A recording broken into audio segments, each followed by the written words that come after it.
না, আমাদের রিজিক তো আমাদের হাতে। যে ব্যক্তি মনে করে রিজিক আল্লাহর হাতে, সে কি কখনো ঘুষ নিতে পারে? সে অন্যের সম্পদ আত্মসাৎ করতে পারে? সে অন্যের জমি সিজ করতে পারে?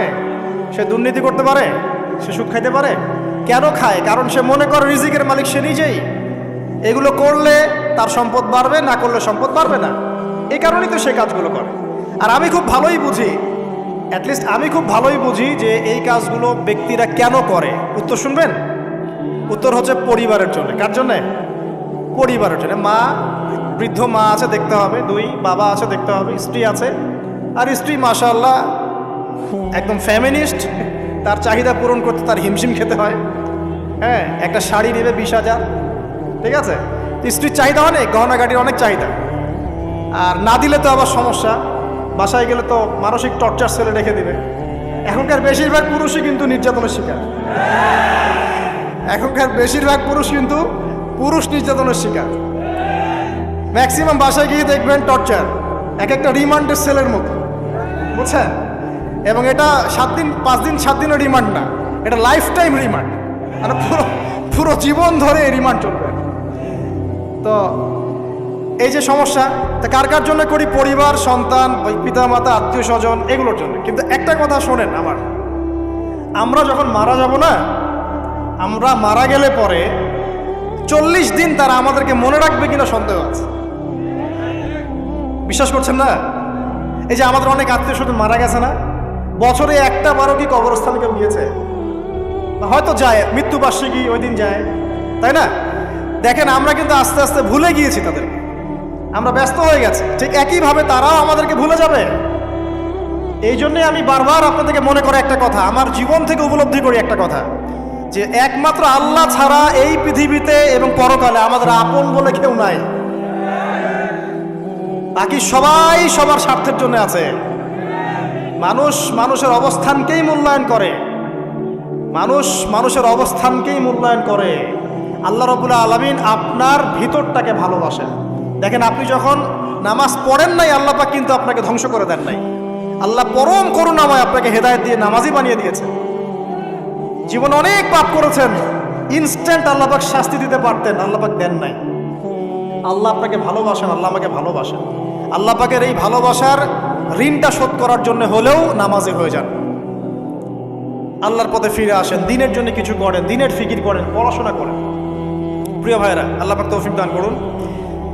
দেখুন, এই রিবা থেকে দূরে থাকার জন্য একটা হাদিস যথেষ্ট, যে 4 শ্রেণীর মানুষকে আল্লাহ রাসূল সাল্লাল্লাহু আলাইহি ওয়াসাল্লাম লাআনত করেছেন, অভিশাপ দিয়েছেন। ইনশাআল্লাহ আজকের লেকচার যাদের কানে যাবে, আমরা যদি না খেয়েও মরে যাই, আল্লাহ পাক না খেয়ে মারবেন না ইনশাআল্লাহ। রিজিক আছে, খাবো ইনশাআল্লাহ। কিন্তু হয়তো বা অভাব হবে, টাকা পয়সা একটু কম হতে পারে, অন্যের 10 তলা ফ্ল্যাট হবে, আমার হবে না, ঠিক আছে? অন্যের এত বিঘা বিঘা জমি আমার হয়তো হবে না। কিন্তু ইনশাআল্লাহ তাআলা এই যে দুনিয়ার মুসাফিরের জীবনটা, এটা মুসাফিরের জীবন না? মুসাফিরের জীবনটা কেটেই যাবে ইনশাআল্লাহ। কাটবে না? যে কোনোভাবে কেটে তো যাবেই ইনশাআল্লাহ। এই যে পরকালের জীবনটা একটা চেতনার শক্তি, জানেন? দুনিয়াতে যত বাধা বিপত্তি আসুক, গাল মন্দ খান, গীবত তহমত খান, কষ্ট হোক, নির্যাতন হোক, একটা বিষয় মনের মধ্যে শান্তি দেয়। কি শান্তি? যে এই দুনিয়ার জীবনটা তো আর চিরস্থায়ী নয়, এটা তো আর সারা জীবন থাকবে না। ইনশাআল্লাহ এই অবস্থা আস্তে আস্তে পরিবর্তন হয়ে যাবে। ফাইন্না মাআল উসরি ইউসরা, পরকালে ইনশাআল্লাহ পাবো। দুনিয়াতে না পেলে কি হয়েছে, পরকালে পাবো ইনশাআল্লাহ। যুবক ভাই, এসব জেনা ছেড়ে দেন, আল্লাহ রাব্বুল আলামিন আপনার জন্য হুর রেখেছেন জান্নাত, ইনশাআল্লাহ পাবেন ইনশাআল্লাহ। এটা ছেড়ে দেন, সুদ ছেড়ে দেন, আল্লাহ পাক আপনার জন্য হাউজে কাউসার রাখছে ইনশাআল্লাহ, ঠিক আছে? অন্যায় পাপ ছেড়ে দেন, আল্লাহ রাব্বুল আলামিন আপনার জন্য জান্নাত রেডি করে রাখছে ইনশাআল্লাহ। এই দুনিয়ার জীবনটা ধোঁকা, একটা ছোট্ট জীবন, পুরা ধোঁকা, কিচ্ছু নাই এর মধ্যে। আমার কথা শোনেন, এই দুনিয়ার জীবনে কিছুই নাই। চারপাশে অনেক কিছু মনে হবে, আপনার বাড়ি আছে, গাড়ি আছে, স্ট্যাটাস আছে, টাকা পয়সা, প্রতিপত্তি সব আছে। আদতে আপনি একা, আদতে আপনাকে একাই কবরে যাওয়া লাগবে, একাই আল্লাহর সাথে হিসেব নিকাশ দিতে হবে। কেউ নাই সাথে, আমারও সাথে কেউ নাই। কিন্তু আপনি মনে করছেন যে সেলিব্রিটিজম বড়, আমি পলিটিক্যাল নেতা হয়েছি, আমাকে সবাই চেনে, আমি ইকোনমিক সেক্টরে লিড দেই, রাষ্ট্রকে লিড দেই, আমি ধর্মতাত্ত্বিক ক্ষেত্রে লিড দেই, আমাকে দেখলে মানুষ বাহবা দেয়, ইত্যাদি ইত্যাদি। দিন শেষে আমি একা, আপনিও একাই, আমাকেও একাই যেতে হবে, আপনাকেও একাই যেতে হবে। এগুলো সব চারপাশের খালি অন্ধ মোহ আর কিছু না। তো এই মোহের মধ্যে ঢুকে পড়বেন, আল্লাহ পাক তৌফিক ইনায়াত করুন। নবী সাল্লাল্লাহু আলাইহি ওয়াসাল্লাম বারবার বলতেন, আল্লাহুম্মা ইন্নী আউযু বিকা মিন ফিতনাতিদ দুনিয়া, বলতেন না, হে আল্লাহ আমি এই দুনিয়ার ফিতনা থেকে তোমার কাছে আশ্রয় প্রার্থনা করছি। ওয়া ইন্নী আউযু বিকা মিন ফিতনাতিন নিসা, আমি মহিলাদের ফিতনা থেকেও আশ্রয় প্রার্থনা করছি। আরও দোয়া করতেন, আল্লাহুম্মা ইন্নী আউযু বিকা মিন আযাবিল কবর, হে আল্লাহ আমি কবরের আযাব থেকে আশ্রয় প্রার্থনা করছি। ওয়া আযাবি জাহান্নাম, জাহান্নামের আযাব থেকে আশ্রয় প্রার্থনা করছি।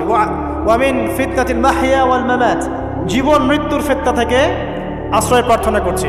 ওয়া মিন শাররি ফিতনাতিল মাসিহিদ দাজ্জাল, এবং দাজ্জালের ফিতনা থেকে আশ্রয় প্রার্থনা করছি। দাজ্জালে পরে আসবে ইনশাআল্লাহ। দাজ্জাল নিয়ে আলোচনা করলে আবার কিছু মানুষ খারাজি ট্যাগ লাগাই দিতে পারে, ওই জন্য এদিকে আমি এখন যাচ্ছি না।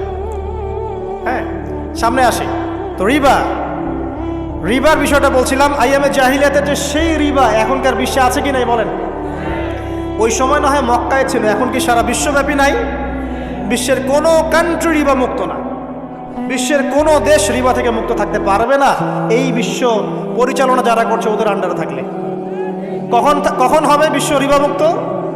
একদিন বিশ্ব রিবা মুক্ত হবে ইনশাআল্লাহ। একদিন না একদিন এই বিশ্বটা সুদমুক্ত হবে ইনশাআল্লাহু তাআলা। তখন জালেম পার পাবে না, মাজলুমের রক্ত শ্রম বৃথা যাবে না ইনশাআল্লাহ।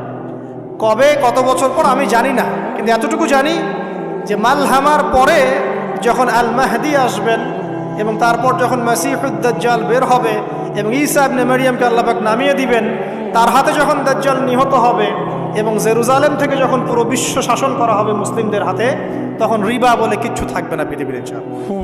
তার আগ পর্যন্ত এই অবস্থা সলভ হবে কিনা আমরা জানি না, হতেও পারে নাও হতে পারে, তবে ওই সময় যে হবে নিশ্চিত ইনশাআল্লাহ। আসুন, আইয়ামে জাহিলিয়াতের আরেকটা বড় পাপ ছিল, এই যে এক ভাই বলেছেন, সেটা হচ্ছে নারীর অবমাননা। কে বলেছে এই কথাটা? সামনে একজন। হ্যাঁ, আইয়ামে জাহিলিয়াতের অন্যতম একটা সেরা পাপ ছিল কি? নারীর অবমাননা। এটা নিয়ে কি বলতে হবে? এখন ধর্মের মধ্যেও আমরা নারীদেরকে অবমাননা করছি। বহু নামাজি ব্যক্তি আছে আমাদের মধ্যে, দেখবেন বোনের সম্পত্তি দেয় নাই, মেয়েকে শিক্ষিত করতে চাচ্ছেন না। কেন চাচ্ছেন না? ওর কি অধিকার নাই শিক্ষার? আপনি কি জানেন যে আয়েশা রাদিয়াল্লাহু আনহার কাছে বহু সাহাবী হাদিসের তালিম নিয়েছেন, বহু হাদিস শিখিয়েছেন কে? মা আয়েশা রাদিয়াল্লাহু আনহা। তো তিনি যদি শিক্ষিত না হতেন শেখাতে পারতেন? তো মেয়েদের শিক্ষার দরকার আছে না? হ্যাঁ, কি বিষয় দরকার? তাদের উপযুক্ত পরিবেশ নিশ্চিত করতে হবে, নিরাপত্তা, পর্দা এগুলো নিশ্চিত করতে হবে। তারপরে মেয়েদেরকে আপনি অবশ্যই শিক্ষিত করুন। ঘরের কোণায় বসে রাখতে কে বলেছে? আপনি নিরাপদ পরিবেশ দেন, পর্দা দেন, তারা মাদ্রাসা যাবে, পড়াশোনা করবে। ঠিক আছে? আল্লাহ পাক আমাদের মা বোনদেরকে শিক্ষিত করার তৌফিক দান করুন, আমিন। ভালো ভালো কোয়ালিটি সম্পন্ন মহিলা মাদ্রাসা গড়ে তোলেন। আর মেয়েরা যদি শিক্ষিত না হয় তাহলে আমাদের বাড়ির বউরা শিক্ষিত হবে না, আর বউ শিক্ষিত না হলে আপনি একা শিক্ষিত হয়ে লাভ নাই। তখন ওই যে বললাম টর্চার সেল, ওই টর্চার সেলে ঢুকতে হবে আর কি। কথা বুঝতে পারছেন না? আগে বিয়ে শাদী করেন, বুঝবেন ইনশাআল্লাহ। আর যারা করেছেন তারা অলরেডি হাসছে যে মিটমিট করে। ঠিক আছে? আচ্ছা, সামনে আসেন। দেখেন মেয়েদের অবমাননা কিভাবে দেখাবো। সবচেয়ে বড় অবমাননা হচ্ছে ওদের দেহটাকে আমরা এখন পণ্য বানিয়েছি।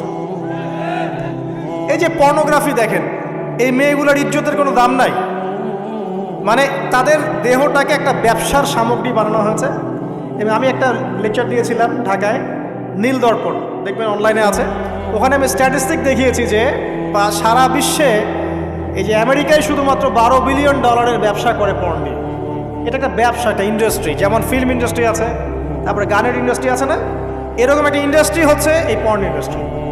এখানে সবাই অ্যাক্টর অ্যাক্ট্রেস, এরা হচ্ছে অভিনেতা অভিনেত্রী।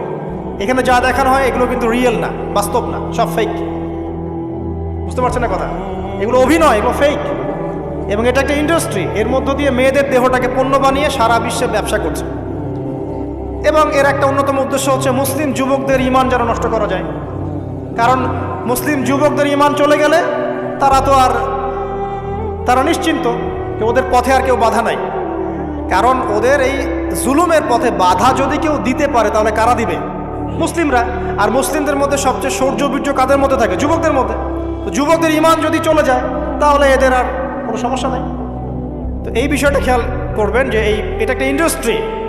সো এখানে আমরা মেয়েদের দেহটাকে আমরা কি বানিয়েছি?